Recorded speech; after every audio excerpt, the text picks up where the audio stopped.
I'm Steve Wiggins, and this is the Groundworks Ministries podcast. Now, today we're reading from the book of Jeremiah, chapter 10, and let's focus on verses 23 through 25. I know, Lord, that a man's way of life is not his own. No one who walks determines his own steps. Discipline me, Lord, but with justice, not in your anger, or you will reduce me to nothing. Pour out your wrath on the nations that don't recognize you and on the families that don't call on your name. For they have consumed Jacob. They have consumed him and finished him off and made his homeland desolate. In the face of the punishment that is coming upon Judah and the surrounding nations, the least of all lessons Judah should have learned is that trusting in false gods will not deliver them. Moreover, since all of the other nations were being judged along with Judah, it made no sense to trust in the nations who trust in false gods. Now, what are these gods after all? Well, at that time, they were pieces of wood carved by skillful workmen, and they were decked with silver and gold, and they were clothed in violet and purple, and they were put together with hammers and nails. And so they couldn't move around, so they'd be stable. They were things of a man's imagination, and they were things of a man's craftsmanship. But they were also ideas. So the idol that you saw was actually just a physical imagination, a manifestation of an idea which went against God. So in striking contrast to these idols that had to be nailed down so they wouldn't fall over, the true God, the living God, you have the everlasting God. Jeremiah chapter 10, verse 10, but the Lord is the true God. He is the living and everlasting King. At his wrath the earth will tremble, and the nations will not be able to endure his indignation.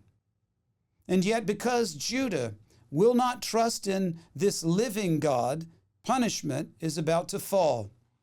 The call comes to the besieged daughter of Israel to gather a few necessary articles in preparation for a hasty flight. We call it a go bag, right? In case something happens, an earthquake or a tornado, right? I live in the South. Have a go bag so that if you got to go, you grab it. All the important stuff is in it. And Israel is told, get ready for your go bag. Make sure it's there for a hasty flight and a painful journey to a land of exile. And she cries out in anguish and remorse because her suffering is grievous, but she has brought it upon herself. And now it must be endured. It reminds me of America's current economic, moral, and spiritual downturn. Disaster is the result of the faithless rulers, those shepherds whose flock is now scattered. But long before the rulers were corrupt, the individuals were enticed to idolatry, to the point where virtually all of Israel was looking down the business end of God's judgment. National idolatry always begins with personal idolatry in the heart. Likewise, national holiness has to begin when we as individuals set ourselves apart to know God's word and to obey it and to walk with him daily. In today's passage, the prophet speaks for his people as he confesses that more than human wisdom is needed to guide Israel's course.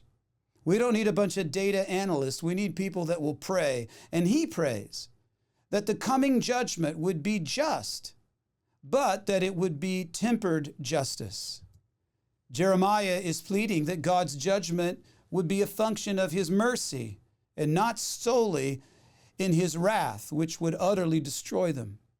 The pleas of a spirit of punishment with the intent of restoration is what we need today. And if we would be ever mindful of the proverb that we teach our children, we would learn a lot. Proverbs 3, verses 5 through 7, trust in the Lord with all your heart, and lean not on your own understanding.